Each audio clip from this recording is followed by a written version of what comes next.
कहानी एक भारी और दर्दनाक शोर से शुरू होती है। एक क्लासरूम का दृश्य है। एक लड़का जमीन पर गिरा हुआ है और कुछ लड़के उसे घेरे खड़े हैं।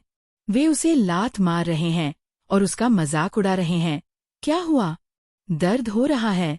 वे उससे जबरदस्ती उसका मैथ का होमवर्क मांग रहे हैं। सोरी अपनी डेस्क पर बैठी ये सब देख रही है। वह डर से कांप रही है, लेकिन उसका ज़मीर उसे चुप रहने की इजाज़त नहीं देता। वह अचानक अपनी जगह से खड़ी होती है और पूरी ताकत लगाकर चिल्लाती है, बस करो। जैसे ही वह यह बोलती है, क्लास में एक डरावना सन्नाटा छा जाता है। वे बुलीज, परेशान करने वाले लड़के धीरे से सोरी की तरफ मुड़ते हैं। उनकी आंखों में अब वो लड़का नहीं, बल्कि सोरी खटक रही है। उनमें से एक कहता है, क्या कहा तुमने? तुम्हें पता भी है कि तुमने अभी क्या किया है? इसके बाद का मंजर सोरी के लिए नर्क बन जाता है। वह बताती है, सिर्फ 2 दिन। सबको मेरे खिलाफ होने में सिर्फ 2 दिन लगे। हम देखते हैं कि सोरी की डेस्क, जो पढ़ने के लिए थी, अब गालियों और नफरत भरे शब्दों से काली कर दी गई है। वह क्लास में बिल्कुल अकेली पड़ जाती है। एक दिन उसकी एक ही दोस्त बची थी। वह सोरी के पास आती है। वह रो रही है। वह सोरी का हाथ पकड़ती है और कहती है, आई एम सॉरी सोरी। ये मेरी गलती है। सोरी को लगता है कि दोस्त उसका साथ देगी, लेकिन वह दोस्त सोरी का हाथ छोड़कर वहां से चली जाती है। सोरी वहीं खड़ी रह जाती है, अकेली और टूटी हुई। कुछ समय बाद बारिश हो रही है। सोरी को उसी दोस्त का फोन आता है। वह दोस्त हिचकिचाते हुए बताती है, सोरी, मैं स्कूल ट्रांसफर कर रही हूँ। सोरी सन्न रह जाती है। उसने अपनी सबसे अच्छी दोस्त को भी खो दिया। वह सिर्फ इतना कह पाती है, अपना ख्याल रखना।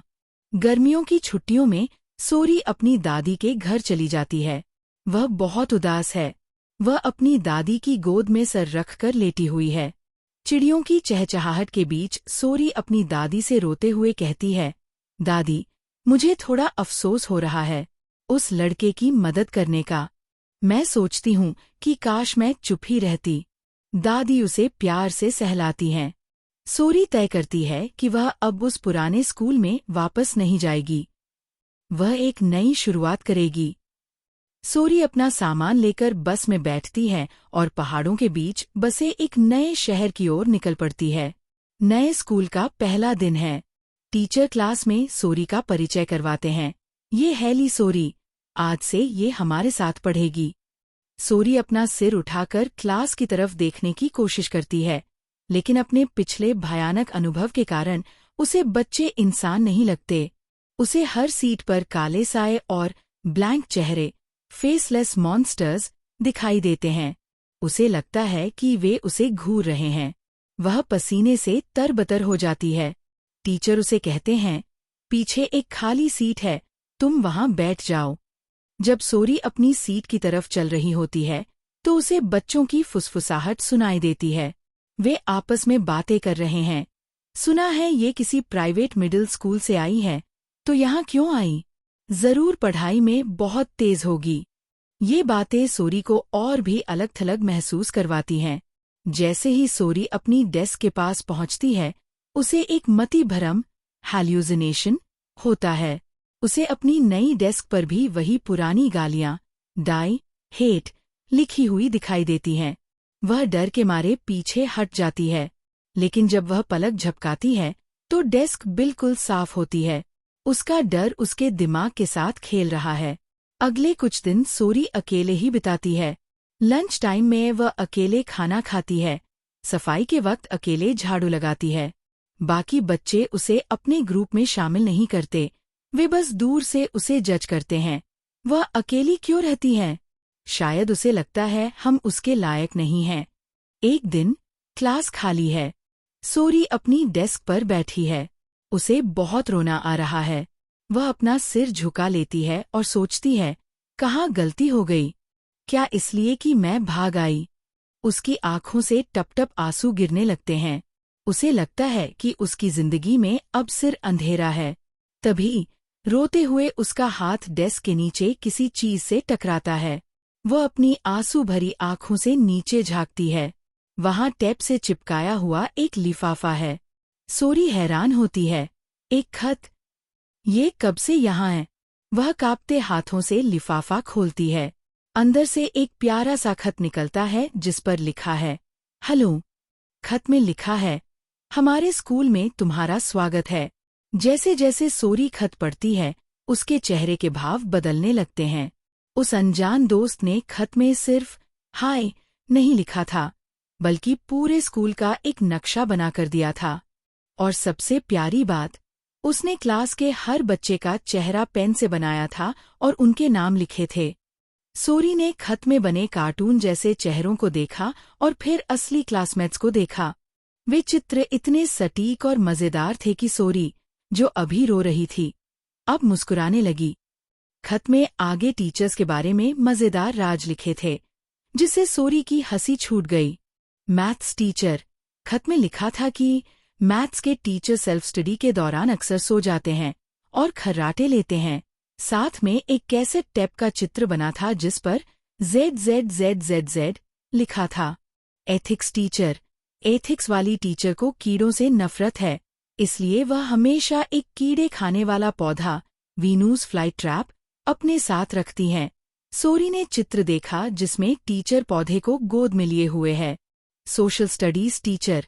वे अक्सर हाँ या ना वाले सवाल पूछते हैं और जवाब हमेशा ना होता है। सोरी ने ये पढ़कर खुद से कहा, जवाब है नहीं। और तभी उसे याद आया कि क्लास में ऐसा ही हुआ था। वह खुशी से चिल्लाई, ये सही है। सोरी की उदासी अब गायब हो चुकी थी। वह उत्सुकता से आगे बढ़ती है। खत के अंत में एक पहेली थी। PS, अगर तुम और पढ़ना चाहती हो तो तुम्हें मेरा दूसरा खत ढूंढना होगा। सुराग है 813.93H99। पहले तो सोरी कंफ्यूज हो गई। 813.93H99, ये क्या है? लेकिन फिर उसकी आंखों में चमक आ गई। आह! वह समझ गई कि यह लाइब्रेरी की किसी किताब का कोड, कॉल नंबर। सोरी अब उदास कदमों से नहीं, बल्कि दौड़ते हुए लाइब्रेरी की तरफ भागी। वह अलमारियों के बीच उस नंबर को ढूंढने लगी, 813, 819। और फिर उसे वह सही सेक्शन मिल गया। उसने धड़कते दिल के साथ किताब को शेल्फ से बाहर खींचा। और जैसा उसने सोचा था, किताब के पन्नों के बीच एक हरा लिफाफा रखा हुआ था। उसने लिफाफा खोला। उसमें लिखा था, मेरा दूसरा खत ढूंढने के लिए शुक्रिया। उस खत में कुछ अच्छी किताबों की लिस्ट थी और एक लाइब्रेरी कार्ड जैसा कुछ था जिस पर एक नाम लिखा था। खत में लिखा था, ये मेरी कुछ पसंदीदा किताबें हैं। सोरी के लिए ये पल जादुई था। अभी कुछ देर पहले तक वह खुद को दुनिया की सबसे अकेली लड़की समझ रही थी, और अब उसे लगा जैसे उसका कोई बहुत पुराना दोस्त उससे बातें कर रहा हो। वह सीढ़ी पर चढ़ी हुई थी। उसने उस खत और किताब को अपने सीने से लगा लिया और उसकी आंखों में खुशी और सुकून के आंसू आ गए। वह मन ही मन सोचती है, मेरा पहला असली दोस्त। सोरी अपने पास आए पत्र में अपनी कक्षा के साथियों की नामों की सूची को देखती है, लेकिन उसे येओन जंग का नाम कहीं नहीं मिलता। वह सोचती है, शायद वो मेरी क्लास में नहीं है, किसी दूसरी क्लास में होगा। तभी उसे याद आता है कि अगले पत्र का सुराग छत पर है। वह दौड़ती है, सीढ़ियां चढ़ती है और खुद से कहती है, ओह सही। लेटर। छत पर पहुंचकर उसे स्कूल स्टाफ के नाम और चेहरे दिखते हैं, लियोन ली, नोआ यंग और सनी किम। पत्र में लिखा था, मैं खासकर मिसेस किम के करीब था। यह वाक्य उसे चौंकाता है क्योंकि इसमें था का प्रयोग है। सनी किम को स्कूल में विच कहा जाता है, लेकिन पत्र लिखने वाला बताता है कि वह फूलों की चाय पसंद करती है और उसका ऑफिस फूलों की खुशबू से भरा रहता है। फिर वह एक बाहरी मददगार का जिक्र करता है, चीनी रेस्टोरेंट के पास एक डिलीवरी पॉइंट जहां से 12:25 बजे खाना मंगवाने पर छत पर ताज़ा नूडल्स खाए जा सकते हैं। वह अपनी पसंद भी बताता है, डक डम्पलिंग्स और डीप फ्राइड एग प्लांट्स।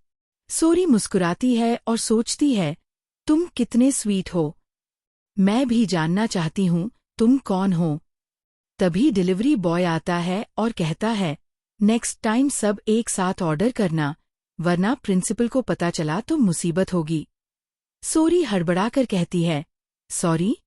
वह सोचती है, क्या किसी और ने पहले ऑर्डर किया। छत पर कुछ गिरने की आवाज आती है। सोरी डरकर छिप जाती है। वह देखती है कि एक लड़का तीर चला रहा है, लेकिन उसका निशाना चूक रहा है। वह सोचती है, वो थोड़ा डरावना है। क्या वही पत्र लिखने वाला है? लेकिन फिर वह खुद ही जवाब देती है, नहीं, उन पत्रों को तो छुपी जगहों में रखा गया था। तभी उसे एक नया निर्देश मिलता है, तुम चौथा खत फूलों के गार्डन में पा सकती हो। रास्ते में सुसान ली उससे कहती है, हे न्यू किड, होमरूम टीचर तुम्हें स्टाफ रूम में बुला रहे हैं। सोरी कहती है, ओके, मैं अगले पीरियड के टीचर को बता दूंगी। सुसान पूछती है, ले चलूं? सोरी जवाब देती है, नहीं, ठीक है, मुझे पता है कहाँ है। Thanks, Susan. लेकिन उसके मन में सवाल उठता है, वो मेरा नाम कैसे जानती है? सोरी गार्डन की ओर जाती है और सोचती है, ये गार्डन बहुत बड़ा है। 30 मिनट बाद झाड़ियों से आवाज आती है, म्याऊ। एक बिल्ली पेड़ में फंसी होती है। सोरी कहती है, क्या तुम फंसे हो? रुको। बिल्ली घबराकर पंजा मारती है, लेकिन आखिरकार वह उसे नीचे उतार देती है। तभी सनी किम आती है और कहती है, बुआ, फिर से पेड़ में फंस गए थे, तुमने मदद की, थैंक यू। वह सोरी को एक पत्र देती है और बताती है, मुझे कहा गया था कि जब कोई छात्र मेरा नाम जानकर गार्डन आए तब ये पत्र देना है। वह कहती है, कोई मुझे नाम से नहीं बुलाता। वो अजीब बच्चा था। सोरी पत्र खोलती है। उसमें फूलों की लंबी सूची होती है, गार्डन के हर फूल का नाम। सनी किम कहती है, वो नामों में बहुत अच्छा था। ये ड्राइड फ्लावर्स हैं, जो उसने खुद उगाए। इन्हें उगाना मुश्किल है, पर चाय बनाओ तो इनकी खुशबू बहुत गहरी होती है। शायद वो चाहता था कि तुम इसका स्वाद चखो। सनी किम कहती है, रुको, मैं अभी बना देती हूँ। वह चाय बनाती है और कहती है, ट्राई करो, और बिस्किट भी लो। सोरी चाय पीती है, गल्प, और उसके चेहरे पर रंग लौट आता है। वह पूछती है, उसका नाम? येओन जंग। सनी किम मुस्कुराकर कहती है, हाँ, सही। सनी किम पूछती है, क्या मैं उसके बारे में और बताऊं? सोरी जवाब देती है, नहीं, ठीक है। उसने मेरे लिए इतना सुंदर गिफ्ट प्लान किया, और मैं अभी अभी आई हूँ। मैं बाकी गिफ्ट्स उसी तरह ढूंढना चाहती हूँ, जैसे उसने इरादा किया था। सोरी पत्र को हाथ में लिए, चेहरे पर मुस्कान लिए खड़ी है। अब वह उस डरपोक लड़की की तरह नहीं दिख रही जो पहले दिन आई थी। अब वह एक ऐसी लड़की है जो अपने रहस्यमयी दोस्त से मिलने के लिए बेताब है। हवा में फूलों की खुशबू है।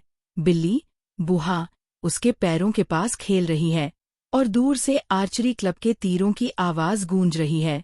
जैसे ही वह गार्डन से बाहर निकलती है, ऊपर की मंजिल से कुछ लड़के उसे देखते हैं। वे आपस में बात करते हैं। वो विच के डेन में गई थी। वो कौन है? उनकी निगाहें सोरी पर टिक जाती हैं। सोरी को ये पता नहीं चलता कि ऊपर से कोई उसे देख रहा है, लेकिन दर्शक समझ जाते हैं कि अब उसकी मौजूदगी स्कूल में सबकी नजर में आ रही है।